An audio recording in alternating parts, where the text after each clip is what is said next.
Waymaker, miracle worker, promise keeper, light in the darkness, my God, that is who you are. You are waymaker, miracle worker, promise keeper, light in the darkness, my God, that is who you are. You are here, touching every heart. I worship you, I worship you. You are here, healing every heart. Oh, I worship you, Jesus, I worship. You're turning lives around. You are here, oh, turning lives around. I worship you, I worship. You're mending every heart. You are here and you're mending every heart. I worship you, yeah. I worship you, Lord. And you are waymaker, miracle worker, promise keeper, light in the darkness, my God, that is who you are. Yeah, you're the waymaker, waymaker, miracle worker, promise keeper, light in the darkness, my God, that is who you are. Yeah, sing it again. You are, yeah, waymaker, miracle worker, promise keeper, light in the darkness, my God, that is who you are. Oh, that's who you are, Jesus, yeah. The waymaker, miracle worker, promise keeper, light in the darkness, my God, that is, sing, that is who you are. Oh, that is who you are, and that is who you are. Oh, and that is who you are. That is who you are. My Jesus, that is who you are. That is who you are. Oh, we lift you up. That is who you are. That is who you are. My Jesus.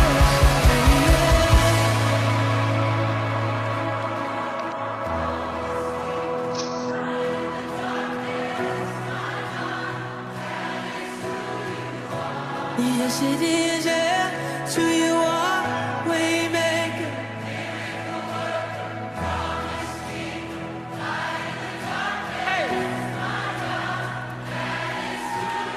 Let's sing this together. Even when I don't see it. Come on, even when. Even when I don't see it, you're working. Even when I don't feel it, you're working. You never stop, you never stop working. You never stop, you never stop working. Come on. Even when I don't see it, you're working. Even when I don't feel it, you're working. You never stop, you never stop working. You never stop, you never stop. Oh, even when I don't see it, you're working. Even when I don't feel it, you're working. You never stop, you never stop working. You never stop, yeah. Oh, even when I don't see it, you're working.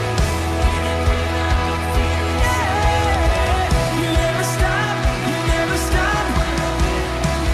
You're the waymaker, yeah.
desperate for you. I surrender.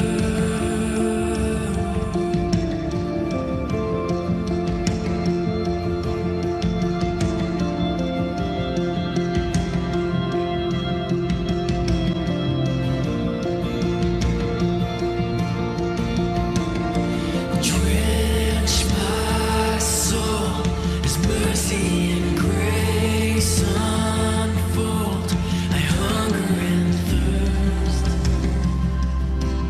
I hunger and thirst.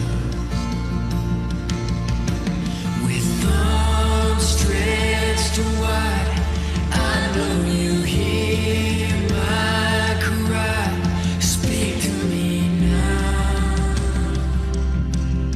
Speak to me now. I surrender. I surrender. I wanna know you more. I wanna know you more. I surrender. I surrender. I wanna know you more. I wanna know you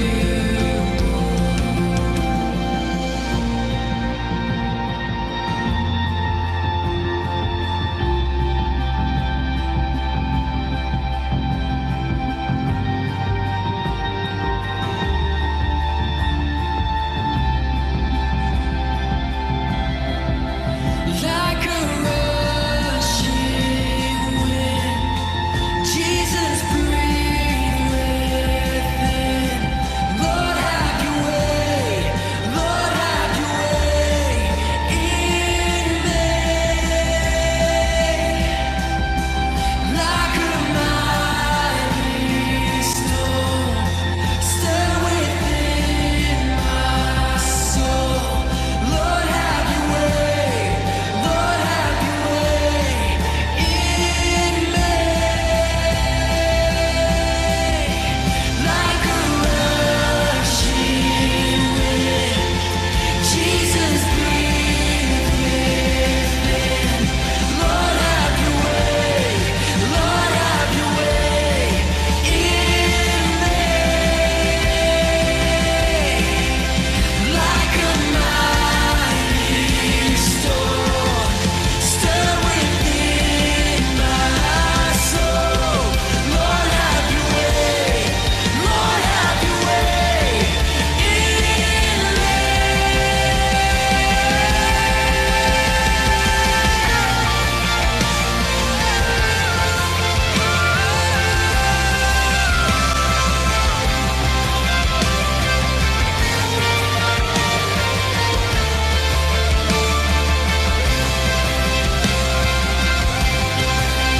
Like a rushing wind, Jesus, breathe within. Lord, have your way. Lord, have your way in me. Like a mighty storm. Like a mighty storm, stir within my soul. Lord, have your way. Lord, have your way in me. Lord, have your way. Lord, have your way in me. I surrender. I surrender. I wanna know you.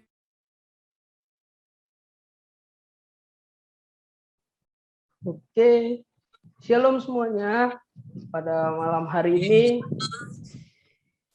kita berkumpul bersama untuk memuji Tuhan. Nah, di sini kita akan mendengarkan sharing dari Kak Christopher Tapiheru tentang Trustworthy by Loyalty. Sebelum itu, perkenalkan terlebih dahulu, nama saya adalah Yoel Ginting atau Yoel Sugit Ginting, yang biasa dipanggil Yoel. Dan di sini sudah ada Kak Christopher Tapiheru, mari kita sapa bersama-sama. Shalom Kak Christopher. Halo, shalom Kak Christopher. Shalom Kak Kris. Hai, Di sini, suaraku jelas Kak? oh jelas Kak. Sip. Di sini Kak Christopher akan menyampaikan tentang trustworthy by loyalty. Pasti kita semua dalam berpasangan perlu ada kesetiaan. Di sini pasti Kak Christopher akan menjelaskan, menyampaikan firman Tuhan, bagaimana pandangan firman Tuhan dan lain-lain. Kita sambil sharing-sharing singkat juga bersama-sama, dan pasti apa yang disampaikan oleh Kak Christopher pasti akan memberkati hidup kita. Kita sapa Kak Christopher. Shalom Kak.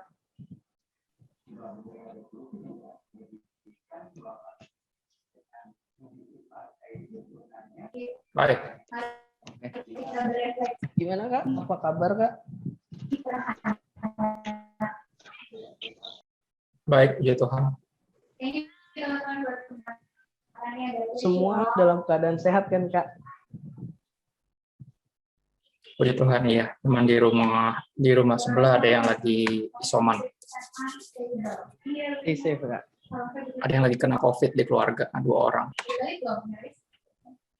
Tuhan yang pulihkan Kak. Kita percaya bersama. Pasti jauh dari kekuatan segala penyakit, Tuhan lebih kuat dari segalanya. Dan juga di sini sebelum kita memulai ibadah pada malam hari ini, terlebih dahulu kita berdoa bersama-sama. Tuhan Yesus, terima kasih Engkau telah menyatukan kami, telah mengumpulkan kami di tempat ini Tuhan, walaupun melewati Zoom, tapi kami percaya bahwa lawatan Tuhan sungguh luar biasa. Dan apa yang akan disampaikan oleh Kak Christopher pasti akan memberkati hati kami juga Bapak. Terima kasih Tuhan Yesus. Haleluya. Amin. Dipersilakan Yohana untuk membawa kita dalam pujian penyembahan. Iya, shalom teman-teman semua. Puji nama Tuhan, kita boleh sama-sama berkumpul di Zoom pada malam hari ini.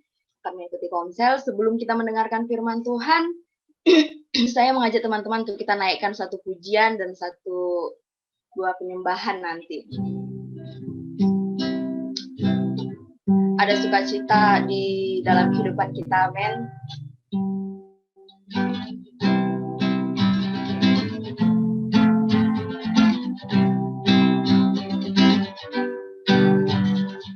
Kasih Allah tak berkesudahan, selalu baru setiap hari, rahmatnya pun tak pernah berakhir seumur hidupku. Kita naikkan pujian dari awal. Kasih Allah tak berkesudahan, selalu baru setiap hari, rahmatnya pun tak pernah berakhir seumur hidupku. Dengan sukacita ku kan menyanyi, dengan sorak-sorai memuji, ku naikkan pujian haleluya, nyanyi bagi Dia Sang Raja. Dengan sukacita ku kan menari, dengan sorak-sorai memuji, ku naikkan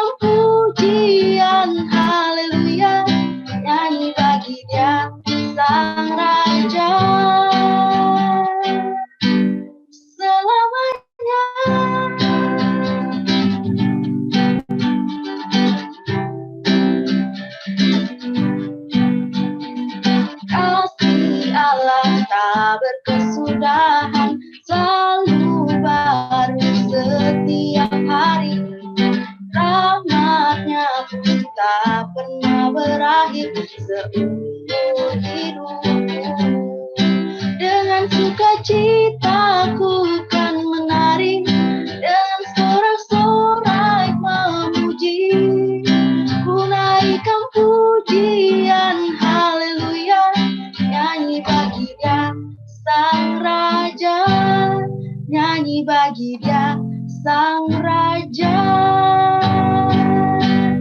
selamanya.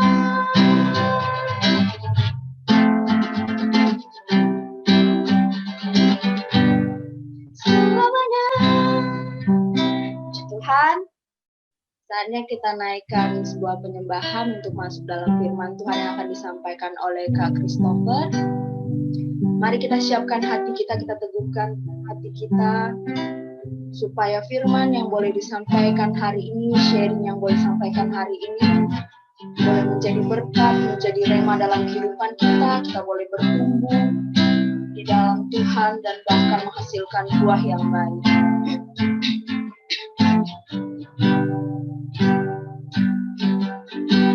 Sungguh besar setiamu, Kau nyatakan bagiku.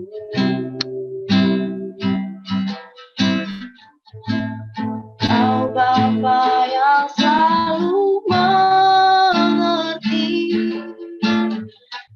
isi hatiku.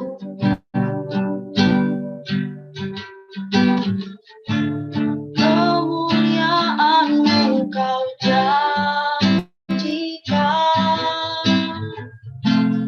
aku tetap percaya. Sungguh besar, kita naikkan pujian dari awal.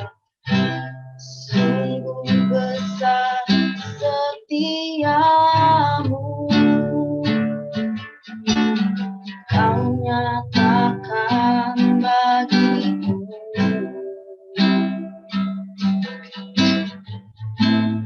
Kau Bapa yang selalu mengerti isi hatiku.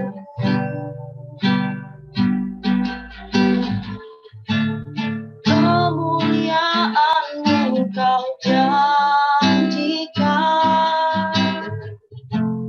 aku tetap percaya. Ku percaya janji-Mu ajaib, terukir dalam kehidupanku. Ku berserah di dalam kekuatanmu. Hanya Kau segalanya bagiku. Oh, ku percaya janji-Mu ajaib, terukir dalam kehidupanku. Ku berserah di dalam kekuatanmu. Ku percaya,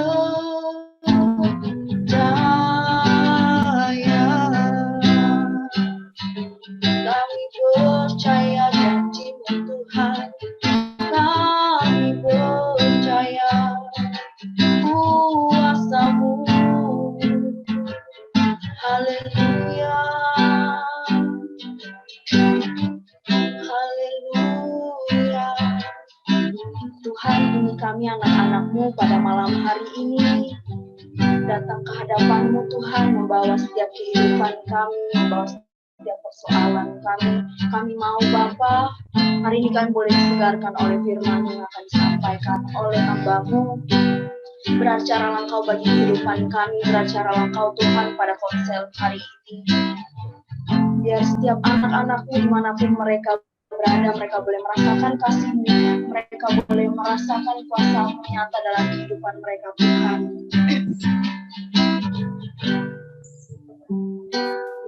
Percaya janji-Mu ajaib, terukir dalam kehidupanku. Ku berserah di dalam kekuatan-Mu. Hanya Kau segalanya bagiku. Oh,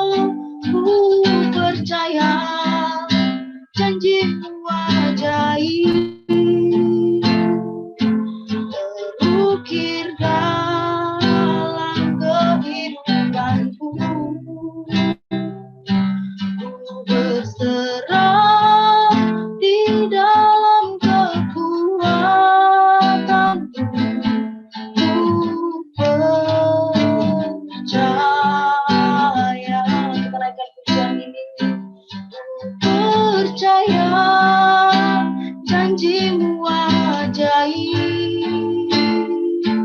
terukir dalam kehidupanku. Ku berserah di dalam kekuatan, ku percaya, ku berserah di dalam kekuatan, ku percaya, ku berserah di dalam kekuatan, ku percaya.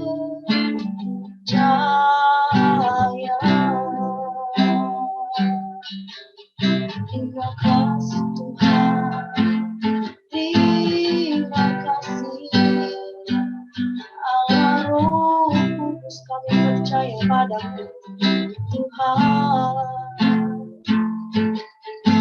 Terima kasih.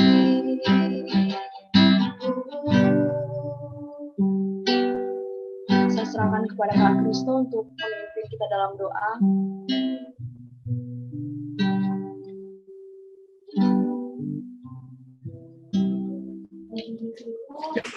Bersyukur Tuhan buat waktu indah ini kami ambil bagian yang terbaik untuk duduk di bawah kaki-Mu, mendengarkan isi hati Tuhan. Kami buka hati kami selebar-lebarnya dan buka isi hati-Mu, yaitu firman-Mu sebanyak-banyaknya. Karena kami tahu iman hanya bisa timbul dari pendengaran dan pendengaran akan firman Tuhan. Berbicaralah Bapa, kami siap mendengar. Kami minta bantuan Roh Kudus karena sadar daging kami lemah. Tapi biar roh kami yang penurut Engkau peluk, Roh Kudus, sehingga waktu ini enggak berlalu sia-sia. Kami minta bantuan Roh Kudus kepada Bapa yang baik di dalam nama Yesus. Amin. Amin. Oke. Gua share screen dulu ya.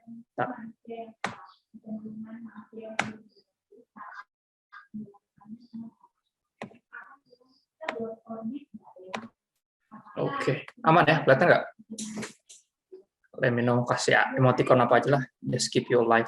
Gue heran masih banyak aja udah hampir 2 tahun pakai Zoom nggak munculin kamera.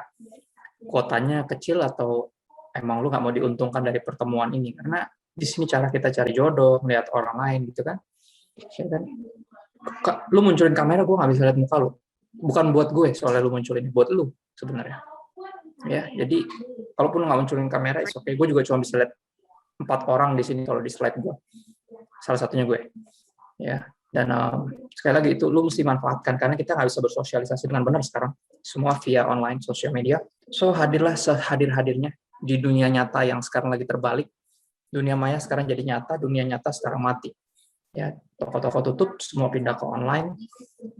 Gereja-gereja tutup, pindah ke online. So manfaatkan dengan baik. Ya, manfaatkan dengan baik. Dan thank you buat kehormatannya bisa ambil bagian, bisa pelayanan bareng teman-teman. Dan berbicara tentang trustworthy by loyalty, mungkin bahasa Indonesianya artinya bisa dipercaya karena setia. Ya, gue gak akan ngomongin tentang pacar-pacaran malam ini. Ya, karena kesetiaan itu dimulai di dalam diri kita personal. Respon kita pertama kepada Tuhan. Karena pribadi pertama yang kita harus yakinkan bahwa kita bisa dipercaya, itu Tuhan. Ya, lu hidup dengan berusaha meyakinkan kepada Tuhan, Tuhan saya bisa dipercaya dalam perkara kecil dan pasti akan dipercayakan perkara yang lebih besar. So, gue akan mulai dari sini, teman-teman. Kita mulai di Filipi 2 ayat 8-11. Ya, Filipi 2 ayat 8-11 di bawah judul merendahkan diri dan seperti Kristus. Ya, tentunya Kristen sangat berkaitan dengan menjadi seperti Kristus. Kalau tujuannya bukan Kristus, nggak bisa disebut Kristen. Apapun dan siapapun nggak bisa disebut atau menyebut dirinya Kristen kalau tujuannya bukan Kristus. Memuliakan Kristus dan menjadi seperti Kristus. Filipi 2 ayat 8-11 berbicara tentang bisa dipercaya karena setia. Tentunya panutan utama kita, ya tujuan kita adalah Kristus. Ya. Dikatakan seperti ini Kristus, Filipi 2 ayat 8-11. Kristus dikatakan dalam keadaan sebagai manusia, Kristus telah merendahkan dirinya dan taat sampai mati, bahkan sampai mati di kayu salib. Dan dikatakan itulah sebabnya Allah sangat meninggikan Kristus.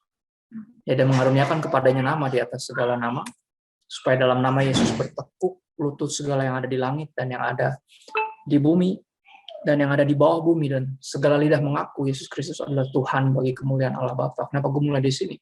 Karena untuk diangkat ya dalam posisi yang benar-benar ditinggikan. Ya, ditinggikan. Sedemikian rupa harus apa bisa dipercaya dalam perkara yang kecil. Dan kesetiaan Yesus diuji melalui seluruh kehidupan. Ya, dari pencobaan dia dicobai di padang gurun oleh iblis, ya sampai di seluruh kehidupannya dia selalu direndahin, diragukan, disepelekan, disalah mengerti, difitnah, dikhianati, dijual sama muridnya sendiri, right? Dan dia memikul salibnya itu sampai selesai. Itulah sebabnya Allah sangat meninggikan dia. Kenapa? Karena dia bisa dipercaya. Ya, sampai level tertentu kita harus mengikuti Kristus dalam hal penyangkalan diri, teman-teman. Nah, gue akan mulai dengan satu kisah yang mungkin gue nggak rencana cerita. Ya, gue pacaran cuma 2 kali seumur hidup. Dan pacaran yang pertama berantakan karena gue nggak tahu apa itu cinta. Nafsu yang dorong gue. Ya, di umur hampir lulus SMA, gue belum pernah pacaran. Jadi gue cuma nyari siapa yang mau. Karena semuanya udah pacaran, umur segitu rata-rata orang udah pacaran. Yang gue punya nafsu, tapi gue nggak tahu itu nafsu. Ya, pacaran isinya cuma diisi sama dosa dan upaya untuk menahan diri tidak berbuat dosa. 2,5 tahun kayak gitu. Padahal pelayanan jalan terus, dan apa ya, mantan gue ini juga kita pelayanan bareng, tapi bikin dosanya juga bareng. And that's just insane. Dan setelah putus di malam Natal, dia minta gue putusin dia. Setelah 2,5 tahun, dan sakit hati gue, terpukul, dan ternyata Tuhan selamatin gue. Dia selingkuhin gue, dan gue nggak tahu. Dan karena gue udah berbuat salah, udah pacaran kejauhan, gue berupaya untuk bertanggung jawab. Ya, dengan cara ya mau berusaha apa ya, nanti one day abis lulus kuliah mau kerja dan coba menikahin dia. Tapi Tuhan punya kehendak yang berbeda. Dia minta gue putusin dia, akhirnya gue putusin dengan berat hati. Dan karena kesalahan itu, gue berupaya untuk membayar kesalahan gue sendiri. Ya, gue bilang sama Tuhan, gue bakalan selibat, Tuhan. Selibat artinya nggak mau merit, mau pacaran, cuma mau melayani Tuhan aja. Gue punya pandangan karena gue harus bayar dosa gue. Gue pikir gue udah terlalu menyia-nyiakan Tuhan, gue malu-maluin Tuhan. Ya, gue udah terlalu kurang ajar sama Tuhan. Dan gue mau bayar dosa gue dengan cara itu. Gue lupa ada yang udah bayar dosa gue di kayu salib, namanya Yesus dan pengorbanannya. Ya, dan gue pengen bayar dosa gue sendiri dengan cara tadi gue mau selibat, gue mau sangkal diri, mau sangkal kecenderungan naluriah gue untuk membangun hubungan asmara ya dengan wanita itu, dan gue coba gue menghukum diri gue dengan mau selibat seperti Yesus, seperti Rasul Paulus juga ya, yang gue yakin pasti punya hasrat untuk wanita tapi memilih mengesampingkannya. Kenapa? Karena tujuan Tuhan dalam hidupnya lebih penting. Ya, pelayanan Tuhan Yesus dan kemudian pelayanan Rasul Paulus juga pelayanan yang ekstrim. Ya, kemungkinan besar nggak ada yang mau diajak ikut ekstrim bersama seperti itu. Ya, kecuali di dunia di bidang misi juga. Ya jarang, makanya Rasul Paulus bilang gue lebih senang dalam keadaan sekarang. Kenapa? Karena gue bisa fokus. Karena kalau orang yang punya istri harus berpikir gimana cara dia menyenangkan istrinya. Jadi gue bisa pelayanan dengan maksimal. Dan gue mau coba sangkal diri sampai level seperti itu. Ya, tapi ternyata Tuhan berkehendak berbeda. Gue dipertemukan dengan pacar gue yang sekarang adalah istri gue. Kita masih pacaran by the way. Setelah 2 tahun gue fokus sama Tuhan. 2 tahun gue fokus sama Tuhan, berusaha membuktikan kepada surga bahwa gue masih bisa dipercaya. Kemarin berantakan. Kenapa gue mulai dari situ, teman-teman? Karena berbicara tentang trustworthy by loyalty, sebenarnya sejujurnya setiap kita didapati pernah tidak setia. Atau mayoritas kita malam ini yang ikut Zoom ini, ya ada sekitar berapa orang di sini, ya didapati masih dalam keadaan tidak setia. Berarti nggak bisa dipercaya, sebenarnya belum bisa dipercaya. Tapi coba perhatiin hidup kita. Tuhan percayakan terlalu banyak. Ya. Integritas adalah satu kata yang tepat yang membuktikan bahwa seorang itu bisa dipercaya. C.S. Lewis bilang gini, integrity is doing the right thing even when no one is watching. Integritas adalah melakukan yang benar bahkan ketika nggak ada yang lihat. Oke? Ketika gue hidup dalam dosa dulu, gue dosa diam-diam, nggak ada yang tahu. Yang kelihatan pelayanan. Ya, yang kelihatan gue anak pendeta yang baik. Gue ketua remaja waktu itu, sempat ketua pemuda pernah. Gue drummer gereja. Gue anak pendeta, anak gembala. Ya, dan gue punya band sekuler yang kerap kali bawain lagu gereja tapi dibikin aransemen yang berbeda. Berusaha memenangin orang padahal sendirinya masih terhilang. Gue lihat problem gue adalah apa? Gue nggak bisa dipercaya. Gue penuh kepura-puraan, gue munafik, penuh pencitraan. Padahal integritas adalah melakukan yang benar justru di belakang layar ketika nggak ada yang lihat, ketika nggak ada untungnya. Kita kalau pelayanan cuma buat dilihat orang untuk membuktikan diri bahwa kita juga Kristen loh, gue juga Kristen, gue juga biasa baik sama orang loh, nggak ada intinya. Ya, karena loyalty, kesetiaan itu berbicara setiap waktu, bukan cuma di waktu-waktu tertentu ketika ada yang lihat, tapi justru ketika nggak ada yang lihat. Apa yang kita lakukan, apa yang kita pilih untuk pikirkan atau ikuti siapa, hawa nafsu kita atau Tuhan. Nah, bicara tentang integritas atau yang kita sebut sebagai trustworthy by loyalty, kepercayaan, kita bisa dipercaya karena kita setia. Satu kisah tentang satu tokoh ini yang udah sering banget gue khotbahin, tapi gue selalu suka karena setelah kejatuhan terbesar dalam hidup gue pacaran kejauhan, gue gak pernah narkoba, ya gak pernah free sex, gue cuma seks sama mantan gue doang itu. Ya, gue gak ngerasa itu free sih sebenarnya karena gue pilih sendiri. Itu dosa, gue gak bisa salahin dia karena dia murahan atau apa. Itu salah gue sendiri. Ya gue yang gak. Karena orang kerap kali kayak gitu. Dia bikin dosa nyalain orang lain. Gak ada urusannya, itu urusan lu yang pilih sendiri kok. Semua kita akan bertanggung jawab atas dosa kita sendiri. Kita bahkan nggak bisa nyalahin Tuhan nanti. Akan nanti kecenderungan habis tuh. Gimana Tuhan dari lahir saya punya kecenderungan seperti ini? Nggak bisa. Kita punya pilihan untuk ikutin kecenderungan kita atau kita ikutin maunya Tuhan. Nah, kecenderungan gua adalah berdosa. Kecenderungan kita dari lahir adalah berdosa. Makanya nggak ada yang perlu. Anak kecil nggak perlu diajarin bohong, sombong, serakah. Ya. Nggak perlu. Refleks. Ngambek. Siapa yang ngajarin ngambek? Nggak ada. Ngambek aja, udah tahu caranya. Ya, kita terlahir dalam dosa, soalnya dikandung dalam dosa, kata Raja Daud. Dan apapun jenis dosanya, teman-teman, kita nggak bisa membenarkan diri kita. Karena sholat Tuhan salah buat. Karena manusia itu dalam dosa, semua kita punya kecenderungan yang ngaco. Semua kecenderungan yang ngaco. Baik yang natural maupun yang tidak natural. Ujung-ujungnya ngaco. Ya, dan makanya kesetiaan diperlukan, dibutuhkan.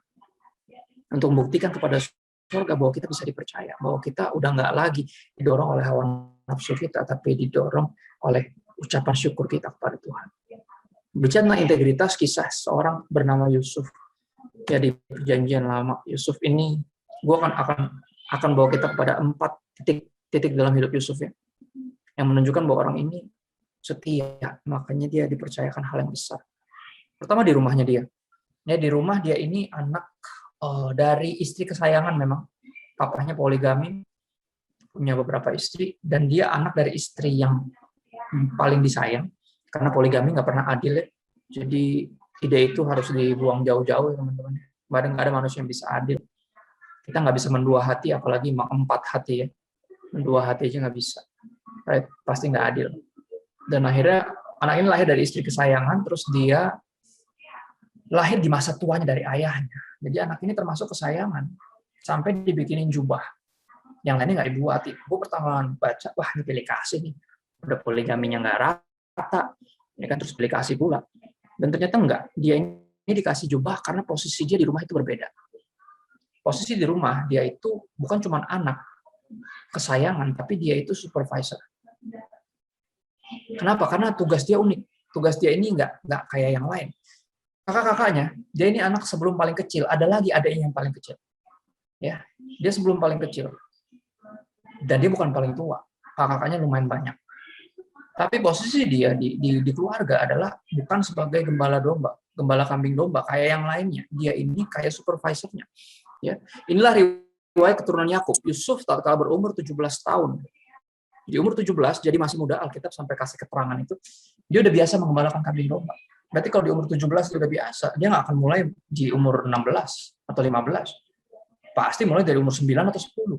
sesuatu yang dia bangun, dibiasakan, dia terlatih. Ya, anak ini pekerja keras, rajin, pembelajar.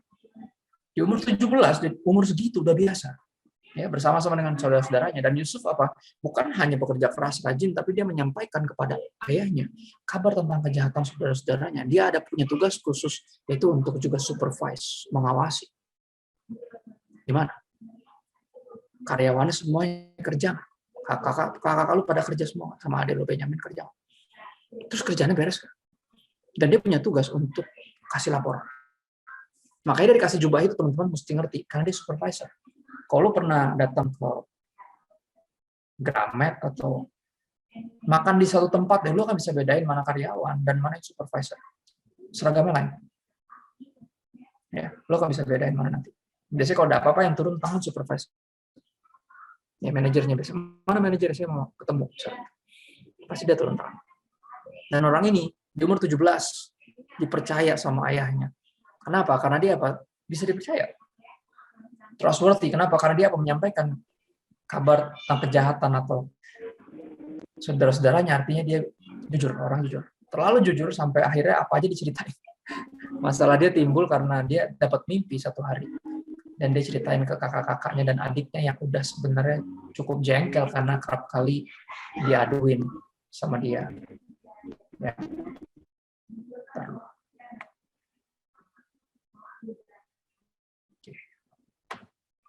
Dan dia ceritain mimpinya dia di satu malam dan mereka kesel, ngamuk.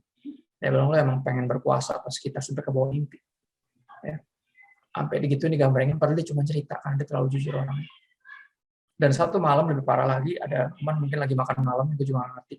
Tiba-tiba dia ceritain bahwa ke kedua orang tuanya bahwa dia punya mimpi bahwa one day bukan cuma kakak-kakaknya akan nyembah sama dia, tapi orang tua juga akan nyembah dia. Ngamuk, saudara-saudara ngamuk. Dia mau dibunuh rencananya, tapi akhirnya dijual.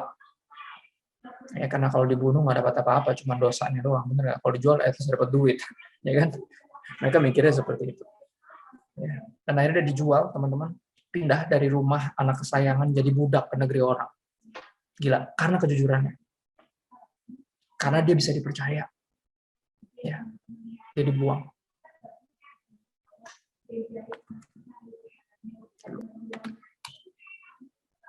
Ya.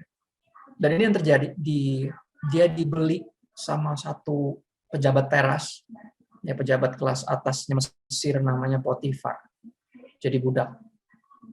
Bayangin, anak kesayangan di rumah yang jadi supervisor, karena kejujurannya malah dibuang dari rumahnya, dari negerinya, ke negeri orang, jadi budak, kasiannya.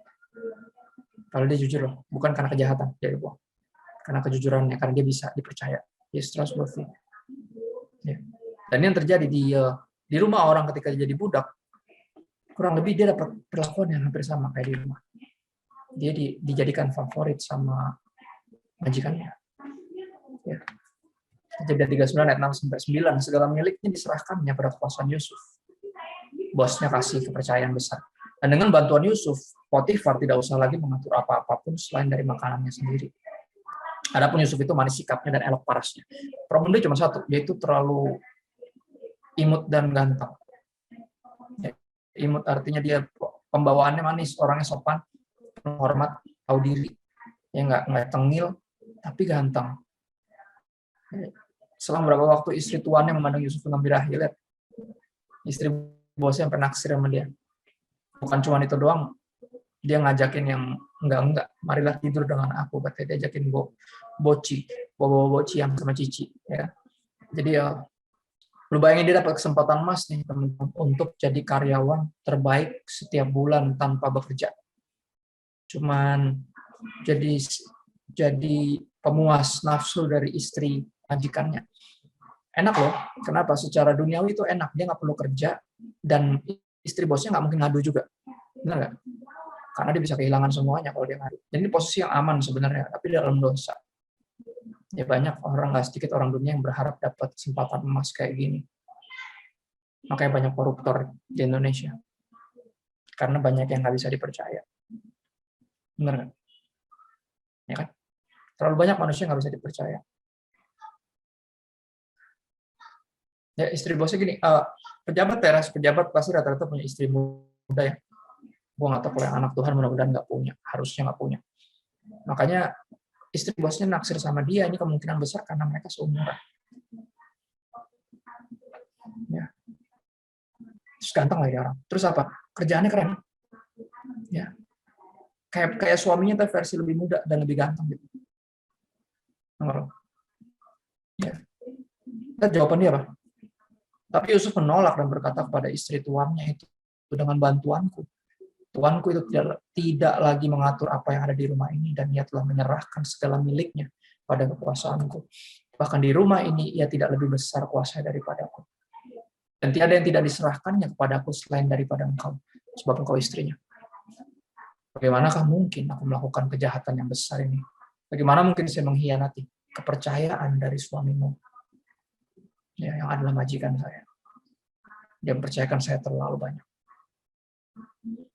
Ya. Dan ini keren banget. Dia bilang ini, dan bagaimana mungkin aku berbuat dosa terhadap Tuhan? That's just insane. Ini tanda dia bisa dipercaya. Alasan dia bisa dipercaya, ternyata penghormatan dia kepada Tuhan. Teman-teman, sebelum kita punya penghormatan kepada Tuhan, kita nggak bisa dipercaya. Nggak bisa dipercaya dalam hal apapun. Ya, nggak usah jauh pacaran, nggak usah yang kayak gitu-gitu kejauhan. Dalam hal-hal yang buat diri lu sendiri aja dulu. Ya, boro-boro dipercayain orang lain, diri lu sendiri aja belum bisa dihandle dengan benar. Ya. Dan ternyata alasan dia punya integritas karena dia bilang saya tidak mungkin berdosa terhadap Tuhan. Tuhan udah terlalu baik dalam hidup saya. Walaupun di momen itu teman-teman hidup lagi mengkhianati dia. Tapi lihat gak, orang ini bisa dipercaya sampai bosnya percayain semuanya, seluruh rumahnya. Sampai kalau dia tinggal pergi itu tenang banget ya. Ya. Gini, zaman itu teman-teman di Mesir, kalau ada orang yang kerja di rumah laki-laki dan istrinya ditinggal di rumah, oke, karyawan itu semua rata-rata dikebiri, biar nggak ada yang bisa macam-macam sama istrinya. Tapi Yusuf di sini belum digambarkan belum dikebiri, kan dia belum masuk ke kerajaan, dan dia nggak manfaatin itu dengan semena-mena. Dia bilang saya nggak mungkin berbuat dosa terhadap Tuhan. Ya, Tuhan udah mempercayakan banyak hal, saya jadi dari budak diangkat jadi manajer di rumah ini. Ya sama suamimu tuh, saya nggak mungkin berbuat kejahatan yang sebesar ini. Integrity is a byproduct of intimacy with God. Integritas adalah buah dari keintiman sama Tuhan. Lu bisa berasa intim sama Tuhan karena baca Alkitab berapa ayat sehari, terus berdoa berapa jam sehari. Tapi integritas adalah buktinya, adalah produk buah dari keintiman. Integrity is a byproduct of intimacy with God. Dan kita tahu integritas Yusuf berasal dari mana. Dia bisa dipercaya, dia tetap setia melakukan yang benar, bahkan ketika dimanfaatin kayak gini. Ya, karena apa? Dia takut akan Tuhan. Dia bilang, gue gak mungkin berdosa terhadap Tuhan. Akhirnya apa? Dibuang, dia difitnah, teman-teman. Hidup kembali mengkhianati dia. Kembali karena bukan hal yang buruk, hal yang baik. Karena dia setia, bisa dipercaya. Yang pertama juga gitu, dia terlalu jujur. Bisa dipercaya. Dia dibuang dari rumah karena itu. Sekarang dia dibuang dari rumah majikannya, masuk ke penjara. Karena kembali integritasnya. Because he is trustworthy, dia bisa dipercaya. Tapi kembali Tuhan bikin sesuatu yang keren di penjara juga kisahnya hampir sama. Kayak di rumah dulu, sama pasti rumah majikannya. Sebab itu kepala penjara mempercayakan semua tahanan dalam penjara itu kepada Yusuf. Because of what? He is trustworthy. Dipercayakan. Kenapa? Karena dia terpercaya. Ya. Guys, gue punya beberapa teman yang pernah masuk penjara. Ketika mereka awal masuk penjara, mereka berusaha cari cara buat keluar. Untuk membuktikan bahwa mereka nggak salah. Entah mereka beneran nggak salah, atau salah cuma nyari-nyari gara-gara pengen keluar aja. Ya, ada satu teman gue yang ngotot banget sampai nyari pengacara, padahal duitnya udah habis karena dia di penjara. Terus gue bilang, buat apa? Kita kumpulin duit buat pengacara. Tapi gue nggak salah. Toh. Oh ya udah, kalau nggak salah, tunjukkan dengan perilaku baik lo di penjara. Tunjukkan kepada semua orang di penjara bahwa lu mestinya nggak ada di situ. Itu cara paling murah. Kalau suruh bayar ratusan juta buat pengacara, kita nggak bisa. Nggak ada duit segitu banyak. Ya, duit lu tuh banyak sampai MM-an. Umur 19 tahun dipanggil KPK, coba. Gila nggak? Ya, namanya Ponzi scheme, dia pakai sistem PO yang duitnya diputar. Padahal dia trainer worship leader di gereja. Trainer WL, gila gak tuh? Pencitraannya hebat ya? Tapi dibaliknya nggak bisa dipercaya. Terus cuma berpikir, gila nih anak hebat juga, umur 19 duitnya udah segini banyak. Pekerja keras, dia pasti bisa dipercaya. Salah. Akhirnya masuk penjara. Ya. Dan di penjara gue bilang, pokoknya kalau emang nggak mestinya di sini, tunjukkan bahwa lo nggak mestinya di sini. Dan Yusuf menunjukkan bahwa dia tidak bersalah. Makanya sampai kepala penjara loh. Kepala penjara nggak gampang bisa percayain sama napi loh. Nggak mungkin di sepanjang apa juga nggak ada kisah kayak gitu. Ya kan? Kepala penjara mempercayakan semua tahanan dalam penjara itu kepada Yusuf, dan segala pekerjaan yang harus dilakukan di situ Yusuf lah yang mengurusnya. Hampir sama. Kisahnya kayak di rumah, sama kayak juga di rumahnya Potifar terakhir. Jadi percaya lagi. Ya. Dari napi jadi wakil sipir. Why? Sederhana. Trustworthy. Dia bisa dipercaya. Dia setia, dia tetap jadi orang yang sama. Walaupun hidup kerap kali menghajar dia di wajahnya. He's the same guy. Orang yang tetap setia. Ya. Dan kepala penjara tidak mencampuri segala yang dipercayakan kepada Yusuf. Karena apa? Tuhan menyertai Yusuf, dan apa yang dikerjakan Yusuf dibuat oleh siapa berhasil? Tuhan. Lu pengen semua, siapa ya? Gue yakin semua. Yang rindu semua yang lu kerjakan dibuat Tuhan berhasil. Kasih emoticon apanya? Semuanya pasti pengen, bener ya? Ya. Tapi berapa banyak yang bisa dipercaya? Berapa banyak yang setia? Nggak banyak. Ya, berapa dari lu cuma setia kalau semuanya lagi baik-baik aja, kalau semuanya lagi berantakan lu mulai aslinya keluar. Lu mulai ngerasa kayak, ngapain gue jaga kekudusan? Ya, ngapain gue jadi cowok baik-baik? Nggak laku. Cewek doyan cowok-cowok yang nakal, yang baik-baik nggak laku, dianggapnya kuper, culun. Ya. Itu kan pakai alasan-alasan itu, kamu terlalu baik buat aku. Tahu gitu gue gampar kemarin pas dia bilang gitu, Pak, gimana? Aku udah cukup jahat belum buat kamu kan gitu. Ya kan aneh kan? Dapetin terlalu baik nggak laku, terlalu nakal juga, ya kan? Ngerti kan? Ada yang pernah digituin, ditolaknya karena dibilang terlalu baik. Jangan berubah setia ya teman-teman, tetap baik, ya, punya integritas. Kalau nggak dihargai sama, lu belum ketemu cewek atau cowok yang menghargai lu aja. Belum ketemuin dari Tuhan soalnya. Ya sejauh ini masih, walaupun di gereja, walaupun pelayanan, masih nggak jelas nilai mereka. Ya. Dan akhirnya apa teman-teman, Tuhan bawa dia ke istana raja lewat penjara. Ingat ya kisahnya. Dua orang masuk dituduh berusaha meracuni raja. Kalau ada dua orang berarti salah satu nggak salah. Dan Yusuf di sini, karena kepeduliannya dia khususnya, dia paling nggak bisa melihat sesuatu yang salah di depan hidungnya. Dia cuma ngomong tuh 2 kali sepanjang di Alkitab setelah dia keluar dari rumah ya. Bukan ketika ada hal yang buruk menimpa dia, ketidakadilan yang dia terima, bukan. Tapi ada ketidakbenaran yang terjadi di depan hidungnya. Ketika istri bosnya ngajakin dia macam-macam, dia ngomong. Pas dia difitnah, dia nggak ngomong. Lu perhatiin, dia nggak kayak, tapi Pak, ini fitnah. Bukan saya Pak yang ini. Lihat, coba ada CCTV. Nggak ada CCTV juga zaman itu. Ya. Dia nggak berusaha ngomong ketika ada ketidakadilan menimpa dia. Dia ngomong ketika ada yang nggak benar terjadi di depan hidungnya. Dia paling nggak bisa melihat sesuatu yang nggak benar. Ya, that's why he is trustworthy, orang ini. Ya. Nah, ada 2 orang punya mimpi, sebenarnya bukan urusan dia sebenarnya. Dia bisa aja diemin, cuma dia tahu kalau ada 2 orang dituduh, nih pasti satu nggak salah nih. Ya, akhirnya mereka punya mimpi, ceritain ke Yusuf artiin mimpinya, yang satu nggak salah, yang satunya dihukum karena salah. Nah, yang nggak salah itu akhirnya dikeluarin dari penjara, terus dia bilang, gue bakal ingat sama 2 tahun berselang, baru-baru ingat, nggak diinget, dilupain 2 tahun lagi. Lu bayangin tuh. Kasian tuh orang. Tapi at least kayaknya udah jadi wakil sipir, bener nggak? Ya kan? Nggak ada yang bisa macam-macam lagi sama dia di penjara gitu. Cuma tetap aja dilupain 2 tahun tuh berasa loh, apalagi kalau di penjara. Benar nggak? Isoman 2 minggu aja berasa, apalagi 2 tahun. Benar. Totalnya nggak tahu berapa tahun lagi kan. Ya. Dan akhirnya apa, dia diangkat ke istana raja, karena raja punya mimpi, nggak ada yang bisa ngertiin. Dan akhirnya si yang diselamatin sama Yusuf ini baru ingat, aduh 2 tahun lalu Pak, ada yang ngertiin mimpi saya Pak di penjara. Ngapain kamu di penjara 2 tahun lalu? Lah kan Bapak yang nuduh saya racuin Bapak, belaga gila, lupa lo. Ya sorry. Gimana sih lo, ada orang bisa ngertiin mimpi nggak? Lo kasih tau gue. Kan gue paling demen orang-orang sakti kayak gitu. Akhirnya disuruh panggil dia. Itu berharap masih di penjara ya, takut udah keluar. Ternyata masih ada dong di situ. Dengan setianya.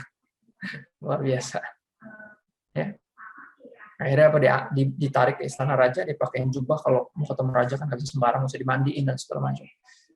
Dari titik terendah dalam hidupnya dibawa ke titik tertinggi dalam hidupnya. Ya, raja bilang gini, gue denger lu bisa ngerti mimpi. Dia bilang, bukan saya Pak, tapi Tuhan yang ngerti, kasih artinya buat saya. Tuhan yang mampukan saya. Akhirnya dia ngertiin mimpi Firaun, dan Firaun bilang kayak, gue belum pernah ketemu orang yang segini bijaksana, pandai, dan dipenuhi roh Tuhan. Lu mau tahu, ini keluar dari mulut orang kafir mengakui bahwa ada orang yang dipenuhi Roh Kudus sebelum Pentakosta. Gila ya? Kenapa? Integritas, loyalty, kesetiaan, bisa dipercaya. Itu ciri-ciri orang dipenuhi Roh Kudus. Hidupnya kudus, bukan kudus yang bentuknya pencitraan ala agama Kristen, tapi kudus yang sebenarnya, yang mentalnya sederhana, gue gak mungkin berdosa terhadap Tuhan. Ya. Dan akhirnya apa, dia diangkat jadi wali negeri, teman-teman. Dari napi jadi wali negeri, tangan kanannya Firaun.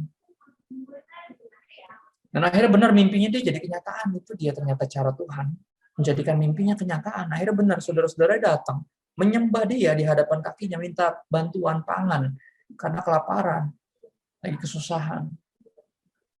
Di Kejadian 45 ayat 5 dibilang gini, tapi sekarang akhirnya gini, Yusuf akhirnya kasih tahu bahwa ini gue Yusuf yang lu jual dulu, lupa lu.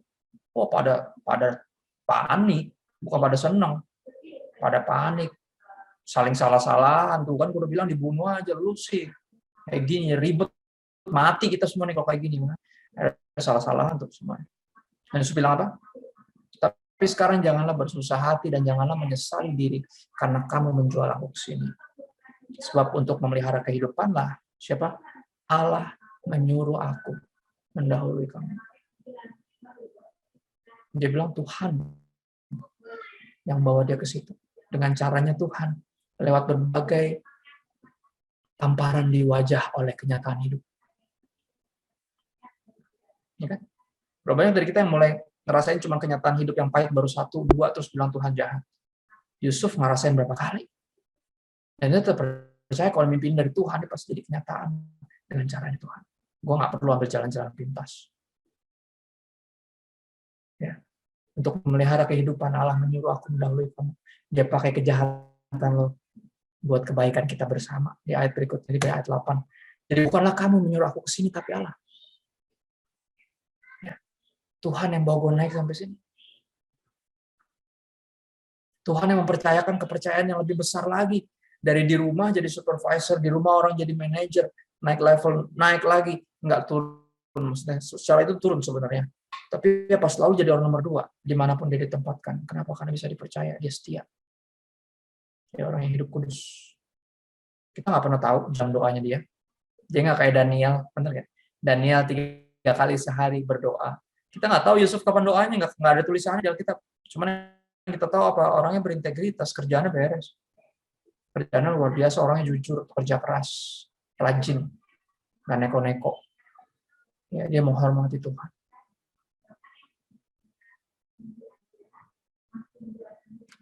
Jadi bukan kamu yang menyuruh aku ke sini, tapi Tuhan, dialah yang telah menempatkan aku sebagai bapa bagi Firaun dan Tuhan atas seluruh istananya, dan sebagai kuasa atas seluruh tanah Mesir. Dipercayakan. Kenapa? Karena terpercaya. Karena dia itu selalu melakukan yang benar dengan setia. Loyal. Tetap melakukan yang benar bahkan ketika nggak ada yang lihat. Karena tahu Tuhan pasti lihat. Tuhan nggak mungkin nggak lihat. Mungkin saya berdosa terhadap Tuhan. Ya, aku tutup dengan 2 ayat ini, teman-teman. Kalau kita rindu apapun yang kita lakukan dibuat Tuhan berhasil, lakukanlah apapun juga, semuanya, dengan segenap hatimu seperti untuk Tuhan dan bukan untuk manusia. Ya, dan niscaya Tuhan pasti buat apapun yang kita kerjakan bagi Dia berhasil. Karena tujuannya bukan kita. Tujuan kita berintegritas itu bukan kita, tapi Tuhan. Benar nggak? Makanya yang tadi ayat yang kita baca kan, makanya Bapa memberikan kepada Dia nama di atas segala nama, supaya di bawah nama Yesus bertekuk lutut, segala yang ada di langit, ada di atas bumi, ada di bawah bumi, dan segala lidah mengaku Yesus Kristus adalah Tuhan. Bagi siapa? Kemuliaan siapa? Allah Bapa. Lihat, bukan kemuliaan diri lo sendiri.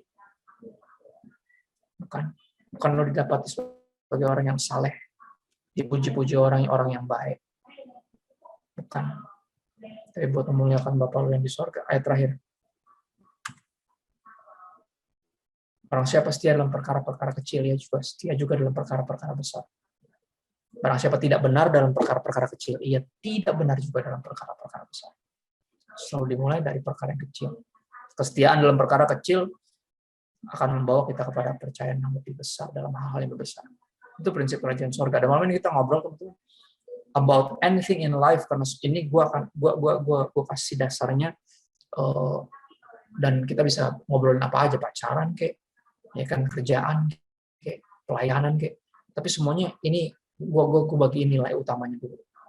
Ya, karena semua akan boils down, akan arahnya kemari pasti. Ya, loyalty, kesetiaan yang akhirnya kita menunjukkan kepada surga bahwa kita trustworthy, kita bisa dipercaya. Itu sih paling dari gue. Kita ngobrol aja. Thank you.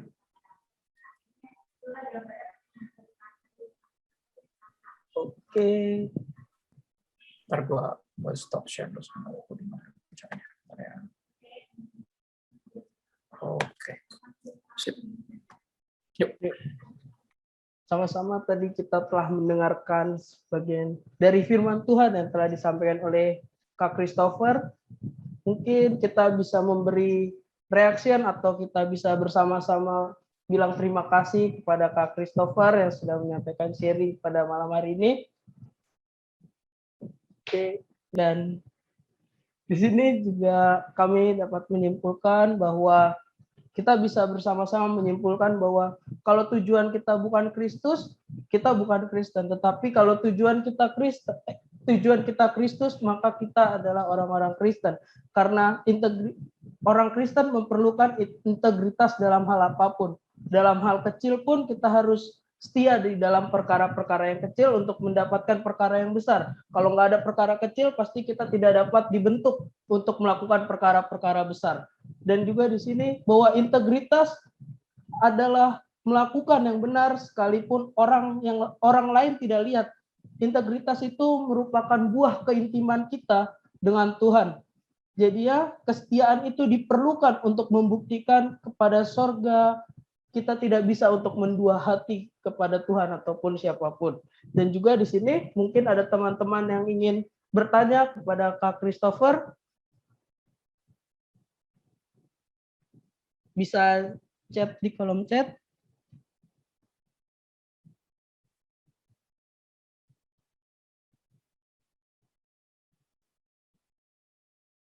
Oke, sebelum itu mungkin kita bisa on cam bersama untuk kita foto bersama terlebih dahulu.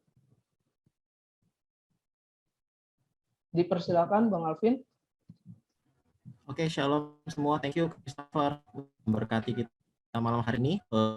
Saudara sekalian, kita akan bersama sebelum nanti yang bertanya, mungkin bisa di stop dulu chatnya karena supaya tidak muncul di screenshot saya. Di sini ada tiga screen. Saya akan 3 kali ambil tag picture. Kita boleh gunakan reaction aja ya.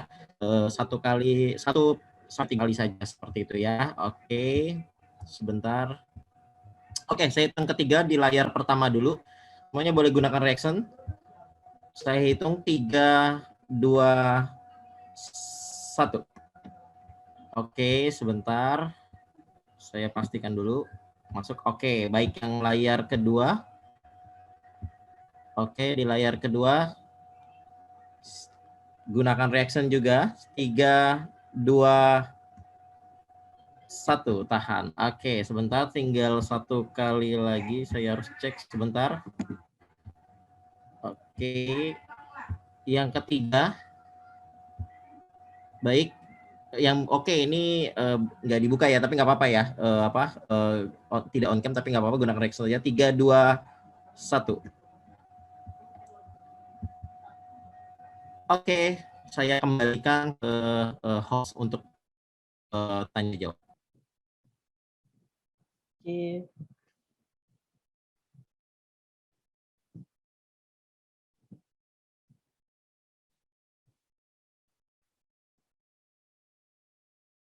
Tidak. Siapa yang ingin bertanya boleh chat ke pribadi ke saya.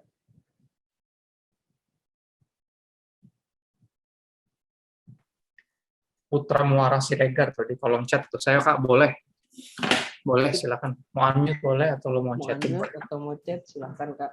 Putra silakan.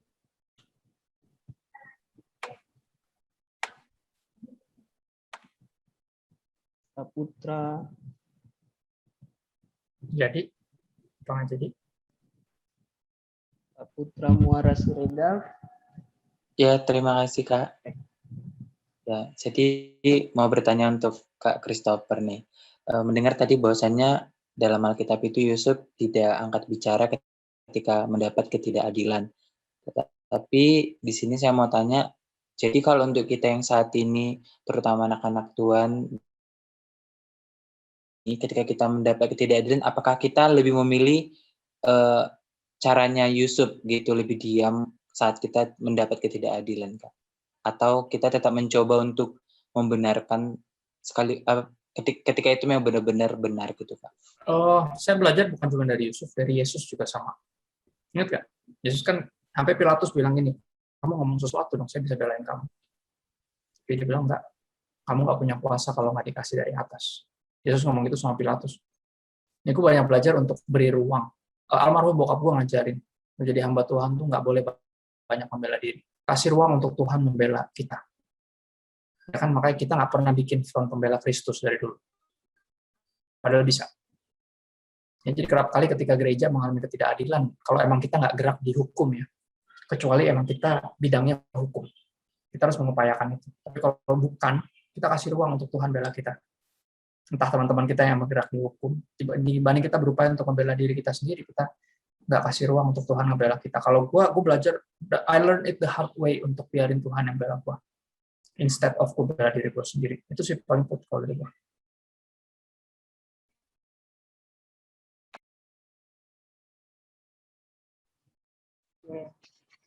Terima kasih Kak Putra atas pertanyaannya, dan Kak Kris ada yang chat berkata bahwa seringkali saya nggak setia untuk taat berdoa dan tidak mengulangi dosa kesalahan yang sama.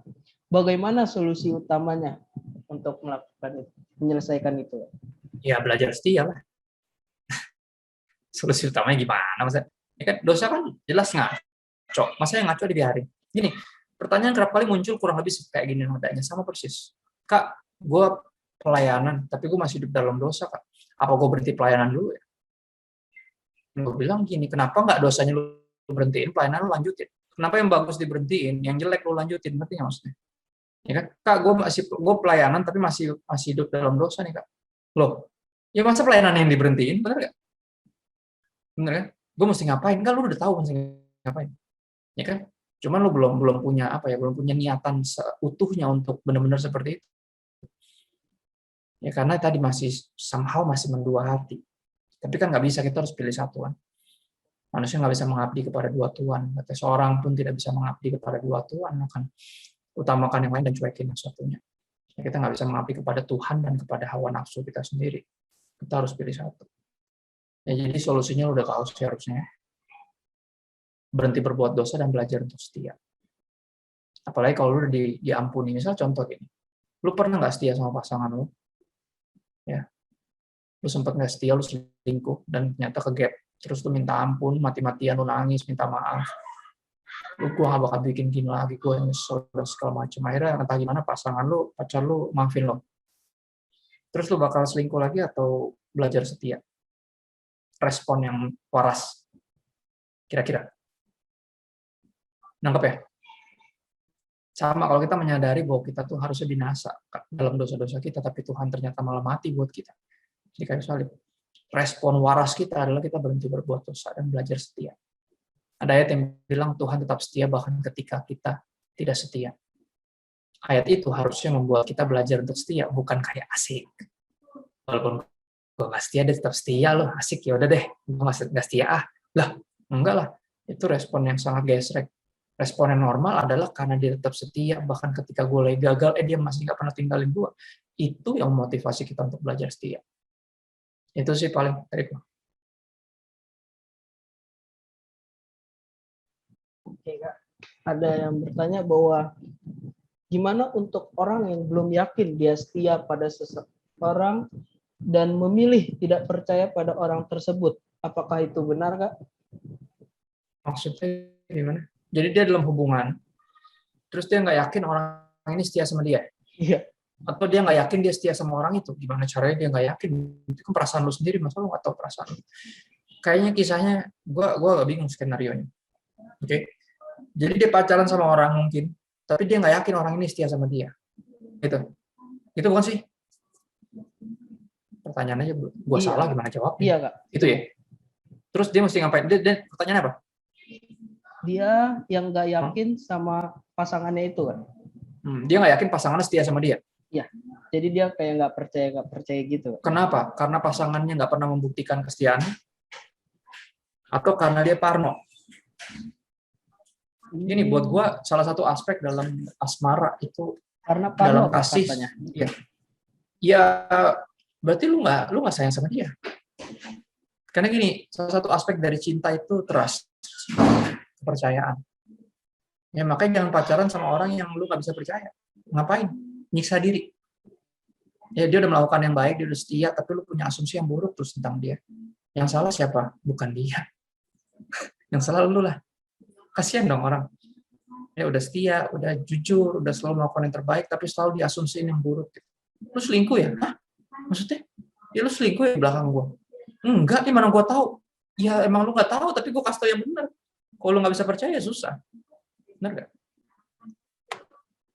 Ya, itu sih paling. Kasihan orang kalau udah dia setia ternyata terus diparnoin. Buat gue, kalau lu belum bisa percaya sama satu orang, jangan jadian sama dia. Lu menzolimi orang tersebut dan lu menyiksa diri lu sendiri. Itu sih paling.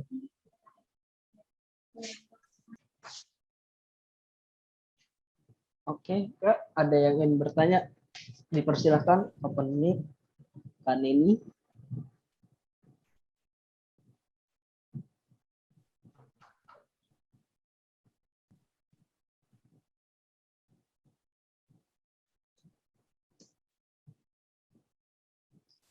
Kak Neni.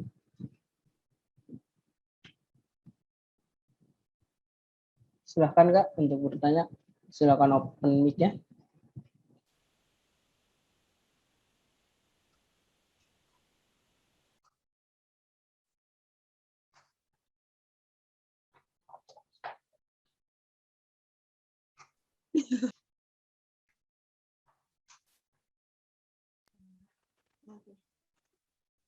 Ini teman saya yang mau bertanya, Kak, buat Kak Christopher.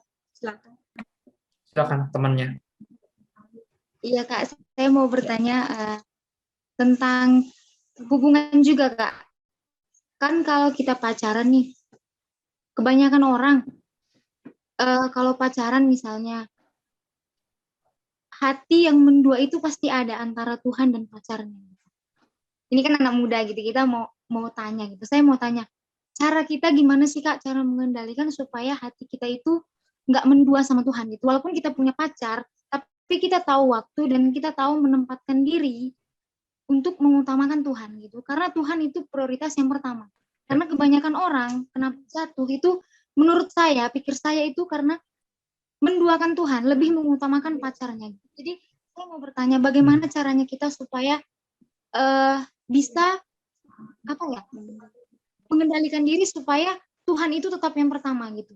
Maupun kita punya pacar gitu, tapi tetap Tuhan yang pertama. Nah, saya mau Iya. bertanya itu aja. Idealnya jawabannya sederhana, pacar lo mesti anak Tuhan juga. Jadi ketika kalian pacaran, kalian nggak pacaran berdua, kalian pacaran bertiga. Kalau gini, almarhum sahabat saya Raditya Olwan pernah jawab satu pertanyaan yang bagus. Ada pertanyaan yang cukup sulit dijawab sampai hari ini. Jodoh itu di tangan Tuhan, apa di tangan kita? Terus dia jawab bagus banget. Dia bilang gini, jodoh itu di tangan kita, tapi di hatinya Tuhan. Jadi gimana caranya lu bisa dapetin jodoh? Lu mesti ke hatinya Tuhan lu. Untuk pilih jodoh lu. Untuk ambil jodoh lu. Ya, dan lu nggak akan mengkhianati Tuhan kalau jodoh lu juga, pacar lu ini juga anak Tuhan. Jadi dia nggak akan bikin saingan. Ketika lo mau pelayanan lagi latihan di hari Sabtu, misalnya kalau zaman dulu sebelum pandemi kan, Minggu Minggu pelayanan, Sabtu lagi latihan. Dia nggak akan lihat-lihat jam terus kayak, ayo dong kita jalan nonton dong, masa pacaran di gereja mulu, hari Sabtu di gereja, hari Minggu di gereja. Lo kalau lo punya pacar yang kayak gitu, lo cari yang lain deh. Karena pacar yang kayak gini yang bikin kita mendua hati dari Tuhan sebenarnya. Karena dia belaga jadi Tuhan, dia pikir dia sepenting itu. Gitu loh. Nah, makanya cari yang sesama anak Tuhan. Jadinya ketika lagi melayani itu justru itulah keromantisan sejati gitu loh. Aku sama istriku dari zaman kita pacaran kita pelayanan bareng. Kita nggak pernah menjadikan siapapun ini jadi saingannya Tuhan, nggak pernah. Karena kita pacarannya ini buat Tuhan, bukan buat kita. Ya itu jawaban yang ideal. Kalau gimana caranya biar kita nggak menduakan Tuhan? Ya kalau dia pacar lo itu berusaha jadi Tuhan terus lo putusin. Bener. Dua-duanya baik gue sama istri gue, kita dua-duanya mulai dengan sama. Kita putus sama manusia, terus nyambung sama Tuhan. Itu yang terjadi. Gue diputusin malam Natal, ya. Dia juga putus. Dan 2 tahun kemudian kita dipertemukan dalam keadaan yang dua-duanya connect sama Tuhan. Ya, jadi ketika kita pacaran, kita nggak ngerasa menduakan Tuhan karena kita pacarannya juga buat Tuhan. Gitu. Dan sampai menikah sampai hari ini, tanggal 16 ini tahun ke-11 kita menikah. Jadi we've been living together for God in this not just romance but ministry. Hampir 14 tahun. Bahkan dari temenan, 16 tahun berarti. 2 tahun temenan, 3 tahun pacaran, 11 tahun menikah. Ya, dulu waktu pacaran yang lama, yang dulu, wah itu jadi berhala buat gue, makanya gue bisa mendua hati, hidup dalam dosa. Ya, hidup dalam dosa itu ciri orang mendua hati sebenarnya. Dia masih berpikir ada yang lebih utama dari Tuhan. Kayak kalau bilang ke Tuhan tuh, soalnya Tuhan tuh prioritas, Kak. Setuju. Dia nomor 1. Makanya cara dahulu kerajaan Allah dan kebenaran, ya maka semua akan ditambahin. Cuman berapa banyak orang ya kan yang nyari tambahannya dan jadikan yang utama itu yang kedua. Ya kan, bahkan berapa banyak juga yang deketin Tuhan cuma mau dapetin anak Tuhan. Ada juga yang gitu. Ada udang di balik bakwan, teman. Kayak nggak tulus gitu, ada sesuatu di balik. Jadi deketin Tuhan tuh mau dapetin apa gitu. Ya, selalu dimulai dari hati lu sih, dimulai dari hati lu sendiri. Ya jangan bergantung sama pasangan lu deh. Kalau buat lu Tuhan tuh yang utama, lu akan naksir sama orang yang juga nganggap Tuhan tuh utama. Karena itu jadi kayak primary attraction. Kemarin gue diwawancara sama istri gue, terus yang wawancara tiba-tiba dengan anehnya nanya apa sih yang buat kamu tertarik sama Christopher Tapiheru. Terus jawabannya menarik, dia bilang karena orang ini cinta Tuhan. Gitu. Itu yang menarik buat gue. Ya kan? Berapa banyak lo yang naksir sama orang karena dia cinta Tuhan? Hampir nggak ada. Karena dia cakep, ya kan? Berbakat, terus dia mau sama lo. Paling alasannya gitu. Alasannya aja sangat-sangat nggak rohani. Alasannya kayak jadi penyangkalan bahwa Tuhan itu yang utama. Gitu. Kalau Tuhan yang utama, lu jadi sama orang, yang lu tanya selalu apa? Tuhan, ini bukan dari engkau. Itu yang lu tanya. Ini kehendak Tuhan, bukan lu cari kehendak Tuhan sampai puasa. Ya kan, bukan itu tapi. Lu nggak nanya itu. Ya kan? Udah jadian baru. Udah 2 tahun jalan, married nggak ya? 5 tahun pacaran, terus baru mulai cari tahu, Tuhan, ini dia bukan dari Tuhan. Kata Tuhan, udah 5 tahun baru nanya. Kemana aja kemarin? Ya kan? Kerap kali orang nanya itu bukan mau tahu kehendak Tuhan. Dia cuma pengen nggak mau, dia mau pacaran itu nggak berantakan nanti di depan, bahkan pernikahannya berantakan.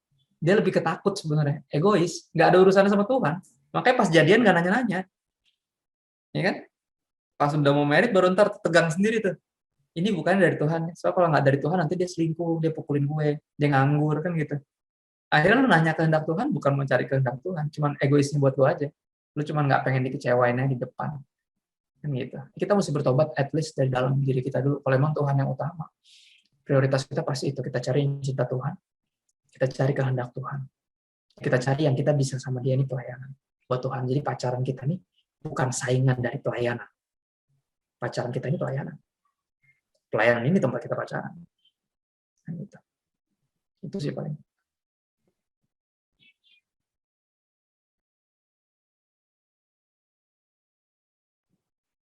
Oke, Kak Kris, ini ada pertanyaan bahwa kalau misalnya pasangan kita pernah nyakitin, terus sekarang mau belajar untuk berubah, tapi masih ada yang kadang-kadang menyimpang. Apa salah kalau kita masih belum percaya pada orang itu? Salah kalau lu masih berhubungan sama orang itu. Oh ya, kalau dia bilang emang pengen bertobat, harusnya ada pertobatan yang jelas. Kalau nggak ada, berarti wacana itu. Benar nggak? Gue yakin di WhatsApp lu ada grup wacana, atau nggak lu? Grup-grup reuni yang katanya, ayo reunian yuk, kapan yuk, sampai COVID, ya kan? Udah nggak jelas. Padahal dibentuk udah dari ya 3,5 tahun yang lalu lah. Tapi ketemuannya nggak jadi. Tarsok-tarsoknya, ya, grup-grup wacana gitu dibubarin aja. Ya. Grup-grup yang isinya cuma bunyi kalau ada yang ulang tahun, tahu nggak? Ya kan? Itu bubarin aja, itu bikin WA lu error, bener ya. Jadi buat gua hubungan yang kayak gitu tuh, kalau dia bilang emang dia mau bertobat, oke, langsung ada dong stepnya, harus ada buktinya. Kalau nggak ada, ngapain lu masih sama dia? Itu pertanyaannya. Ya, bukan gua enggak, pertanyaan bukan lu. Pertanyaan kenapa mesti dilanjutin nih hubungan yang toksik ini gitu. Ya kalau emang bener dia nyesel, dia mau berubah, ayo, perubahan kan harus ada perubahan. Satu quotes yang cukup nyebel itu dari apa sih namanya istilahnya, Dulos Camp dulu. Perubahan bukanlah perubahan sampai terjadi perubahan. Gue bilang, ya emang iya. Ya kan, perubahan bukanlah perubahan kalau nggak ada yang berubah, bener ya? Perubahan apaan? Kalau wacana itu namanya, bener kan? Reuni bukanlah reuni sampai ada reunian, bener kan? Iya kan, jadi kalau cuma grup bubarin aja udah, nggak jelas. Ntar pokoknya kalau mau reunian kabarin deh gitu. Masukin di grup ya, nggak usah. Udah terlalu banyak grup wacana di WhatsApp grup gue, ya kan? Udah. Jadi hubungan kalau cuma isi cuma wacana, nggak ada yang nyata, ngapain masih lanjutin, itu pertanyaannya. Oke, dan di sini Kak ada yang bertanya, apa sih tantangan ketika kita sebagai anak Kristus untuk kita tetap setia mengikutinya di dalam setiap musim hidup kita? Bahkan kita harus setia dan tetap mengandalkannya, Kak. Sebenarnya kata harus setia tuh mesti direvisi, karena buat gue kita bukan harus setia, tapi emang kita nggak punya pilihan lain. Emangnya ada yang lebih jelas dari Yesus? Ya, ada nggak yang lebih jelas? Kalau nggak ada, terus ngapain ngedoain dia? Gini, kita tuh bukan harus berdoa, teman-teman. Kita perlu berdoa. Tuhan nggak butuh doa-doa kita. Kita yang butuh Tuhan, makanya kita berdoa. Lu bukan harus baca Alkitab, enggak. Tuhan nggak perlu lu bacain Alkitab, dia yang nulis. Lu yang perlu baca Alkitab, biar lu bisa mengenal Tuhan. Kenapa? Karena tak kenal maka tak sayang sulit untuk percaya.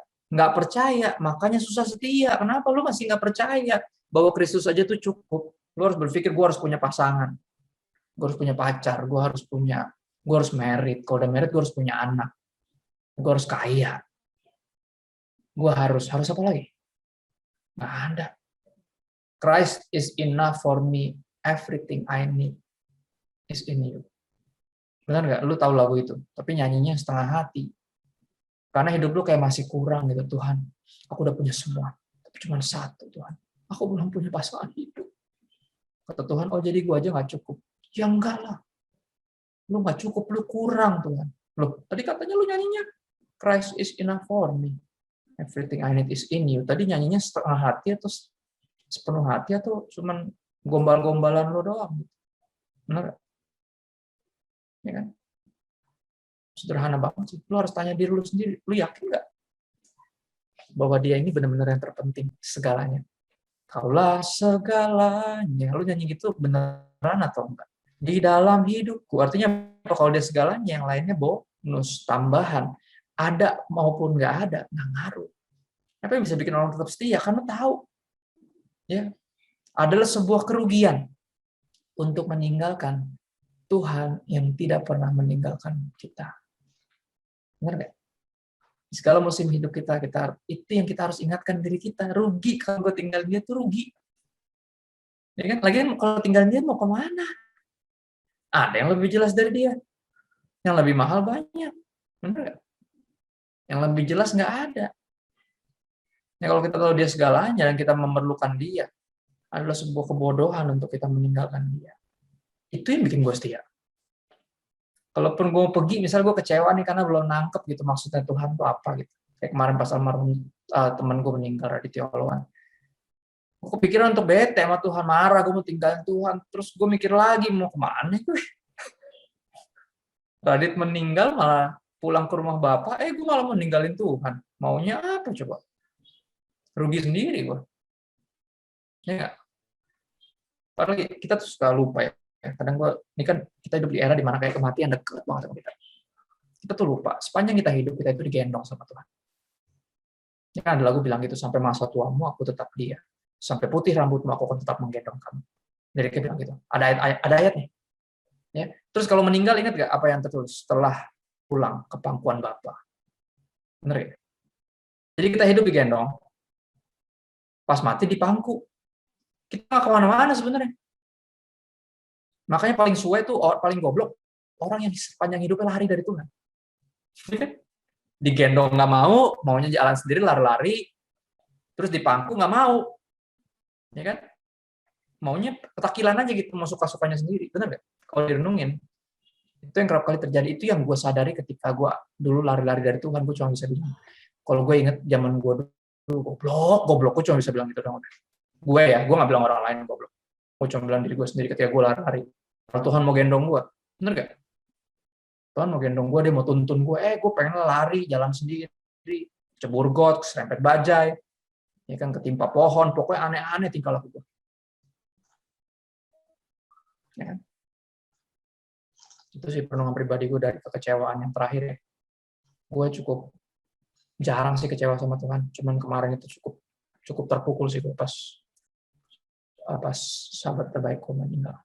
Tapi ya, akhirnya gue sadar kalau gue lari dari Tuhan, gue pergi dari Tuhan, gue yang rugi. Orang gue yang perlu dia kok, bukan dia yang perlu gue. Kalau gue yang pergi kan gue yang rugi. Betul ya?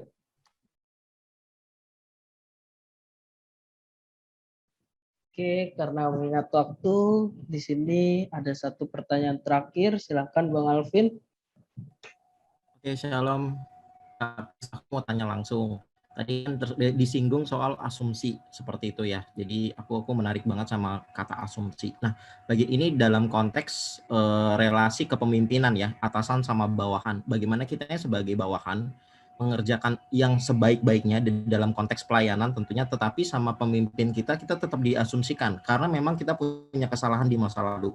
Terus berpikir kemungkinan kita tuh dianggapnya ya hampir bakal sama lagi, terulang lagi dengan masa lalu seperti itu. Nah, bagaimana respon kita sebagai hamba Tuhan atau sebagai anak Tuhan untuk menyikapi serangan yang seperti itu gitu. Jadi kita bisa survive lah, bisa melewati hal-hal itu walaupun takutnya merasa insecure. Aku kadang merasa insecure seperti itu karena selalu diasumsikan seperti itu, padahal nggak mau seperti itu. Kita udah dalam track yang benar, tapi terus-menerus dibilang salah kan kitanya juga jadi merasa gimana seperti itu di dalam konteks kepemimpinan. Dan kalau misalnya sebagai orang yang asumsi, misalnya katakan sayanya sebagai asumsinya, apa yang harus saya lakukan juga? Kalau saya sebagai orang yang diasumsikan, bagaimana respon saya? Dan kalau seandainya saya melakukan hal itu, mengasumsikan orang lain, bagaimana saya harus bisa menyelesaikan hal itu gitu? Seperti itu, Kak. Ya, thank you, Kak. Buat gue kuncinya dalam hubungan apapun, asumsi itu baru hilang kalau komunikasinya lancar. Sebenarnya. Ya, dan gini, sebagai orang yang pernah bikin kesalahan adalah mesti disadari bahwa untuk tidak dipercaya itu satu konsekuensi dari kita dulu tidak bisa dipercaya. Dan kepercayaan itu nggak bisa serta-merta langsung pulih, butuh waktu. Ya butuh berbagai pembuktian menunjukkan bahwa saya bisa dipercaya loh Pak sekarang, nggak kayak dulu. Ya jadi please Bapak jangan kayak memperlakukan saya kayak selalu saya akan kayak gitu. Nih kasih tim deh di sekeliling saya. Ya yang bisa jadi kayak semacam apa ya, kalau bahasa pajaknya tuh kayak apa ya namanya, auditornya gitu loh. Atau amnesti atau Kayak auditornya gitu loh. Nanti Bapak kasih deh penyelidik khusus deh, kayak sewa detektif deh Pak gitu, liatin kerjaan saya gitu, beres deh. Kalau emang sesulit itu percaya sama saya, kalau gue sih kayak gitu. Tapi kalaupun dia tetap kayak gitu, asumsi itu kan pembunuh semua hubungan ya, bahkan hubungan yang belum jadi pun bisa terbunuh sebelum dia jadi karena asumsi itu. Ya. Pada akhirnya kita akan terus membuktikan diri, tapi gini, kita harus tahu, kita membuktikan diri ini bukan buat kita. Ya, kan namanya pelayanan ya. Pada akhirnya gini, kita layanilah seperti, kita lakukanlah dengan segenap hati kita seperti itu Tuhan. Jadi ketika manusia tidak menghargainya, kita nggak akan desperate. Kenapa? Karena kita melayani Tuhan, bukan melayani manusia. Ya kan? If you live by people's approval, you will die by their rejection. Kalau lu hidup dengan pengakuan manusia, lu akan mati ketika mereka tidak mengakui lu. Tapi kan kita hidup karena apa kata Tuhan, bukan apa kata orang. Jadi buat gue, di Alkitab ada ayat-ayat seperti itu. Ya ketika kita mendapat fitnahan, orang tuh bungkam. Karena apa, kita ini hidup itu ternyata jadi teladan. Gitu. Hidup kita ternyata udah terbukti bahwa kita nggak kayak yang dulu. Nah kalau kita yang berasumsi, buat gue lu mesti komunikasi. Kerap kali kita mengasumsikan pemimpin kita karena kita nggak cukup mengenal beliau. Makanya tak kenal maka tak sayang, makanya susah percaya. Bener gak? Ya, dan itu makanya jalannya komunikasi sih. Buat gue kalau leader sama yang di bawahnya itu komunikasinya bagus, kita saling kenal, saling sayang, pasti saling percaya. Mudah untuk melayani bersama tim yang kita percaya. Itu sih paling. Komunikasi ini sih kalau menurut gue, apalagi kalau itu udah lama ya. Itu sih paling. Thank you Kak. Amen. Oke, karena mengingat waktu, ini tadi menjadi pertanyaan terakhir kita, dan mohon maaf kepada teman-teman yang sudah bertanya. Dan sekarang kita ingin melihat pengumuman terlebih dahulu. Dipersilakan, Liv.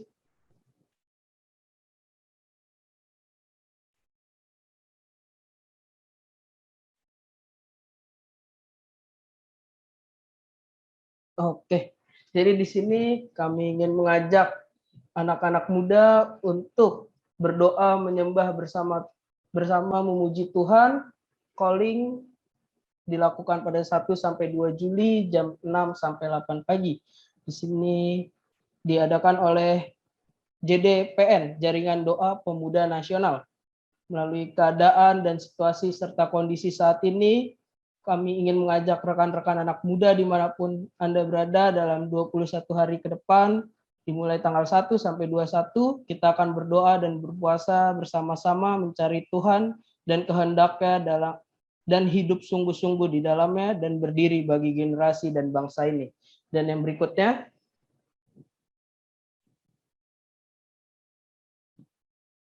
yang kedua, Liv.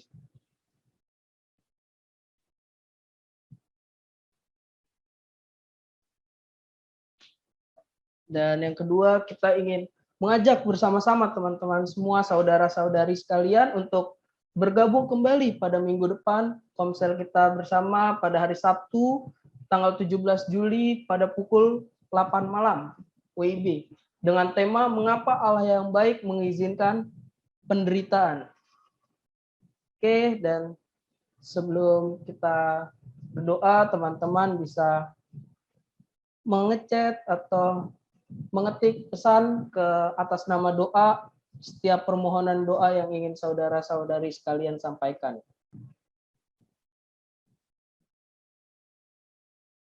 Dan yang akan ditutup doa berkat oleh Kak Christopher Tapiheru.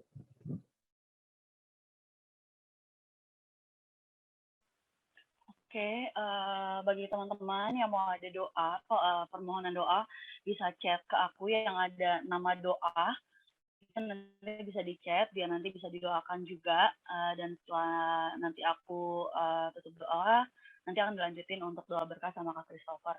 Mungkin kita bersatu di dalam doa. Selamat malam Tuhan Yesus, selamat malam Roh Kudus. Terima kasih ya Bapa, kalau kami boleh ada sampai pada malam hari ini, itu semua bukan karena kuat dan gagal kami ya Tuhan, Tapi itu semua karena kasih karunia-Mu yang luar biasa untuk setiap kami ya Bapa. Terima kasih ya Tuhan untuk malam hari ini ya Bapak, untuk komsel kami ya Tuhan, CIC ya Bapak.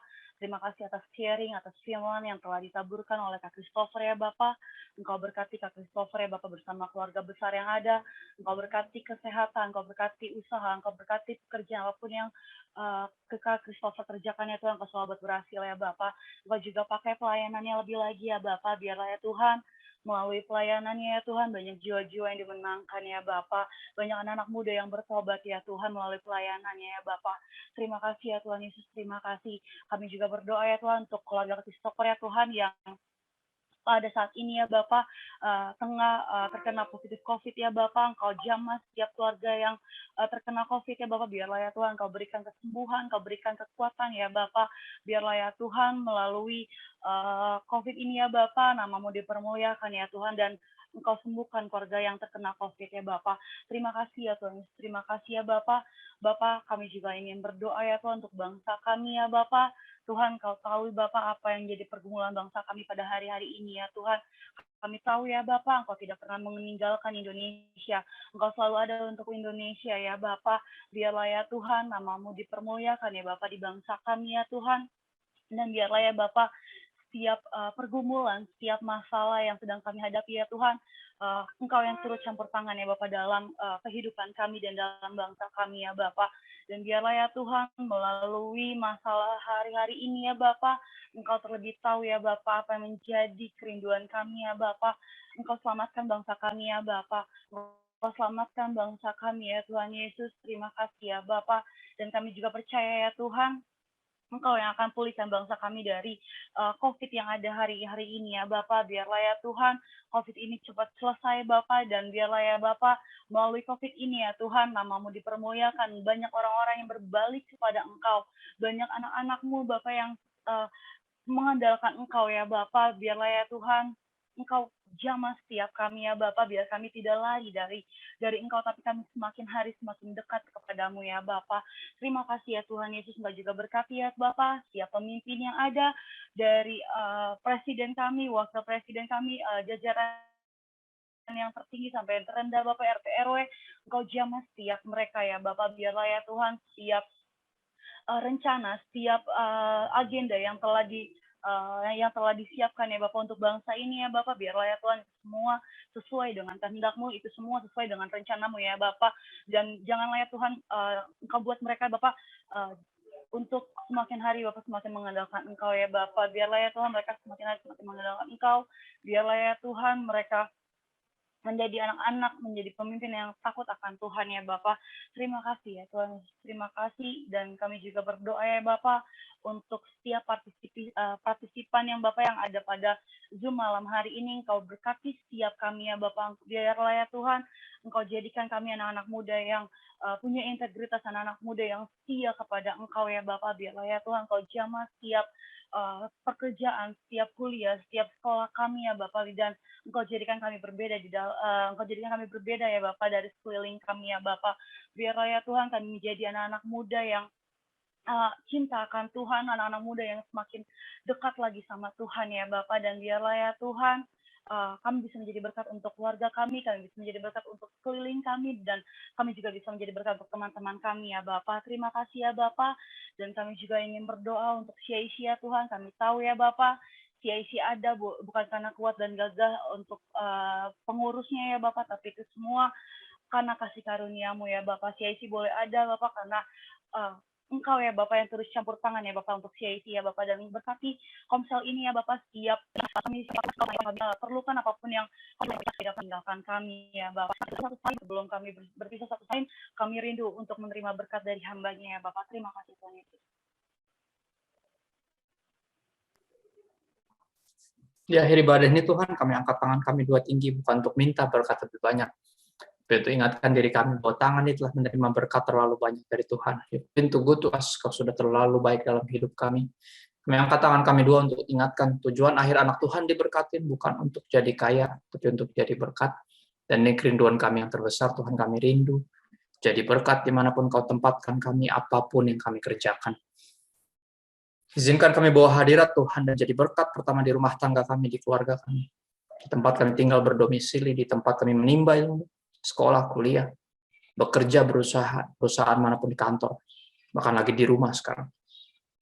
Dimanapun kami melayani, di gereja manapun, di persekutuan manapun, di kota manapun, bahkan di negara manapun kami berada sekarang, Tuhan, kami rindu jadi berkat. Izinkan kami bahwa hadirat Tuhan. Kami percaya roh yang sama yang bangkitkan Kristus dari antara orang mati, Roh Kudus, mampukan kami untuk nggak hidup bagi diri sendiri, sehingga bisa jadi berkat bagi sesama, dan bawa kemuliaan bagi nama Tuhan.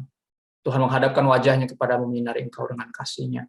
Biar kasih dari Allah Bapa yang dibuktikan lewat pengorbanan Sang Putra Yesus Kristus di kayu salib, serta persekutuan dengan Roh Kudus menyertai kita dari hari ini, sampai Maranatha Yesus datang kembali untuk menjemput kita, membawa kita ke tempat yang Dia janjikan, Dia siapkan hanya untuk kita. Dan sampai saat itu tiba, semua yang telah diberkati dan siap rindu dan rela untuk jadi berkat, dengan jadi pribadi-pribadi yang bisa dipercaya, dan pribadi-pribadi yang setia, punya integritas. Dalam nama Yesus semuanya berkata, Amen. Amen, amen. God bless, stay safe and healthy. Thank you, Terima Kak kasih. Christopher. Thank you, Tuhan Kak berkati. Christopher. Tuhan berkati. Tuhan berkati Kak Christopher.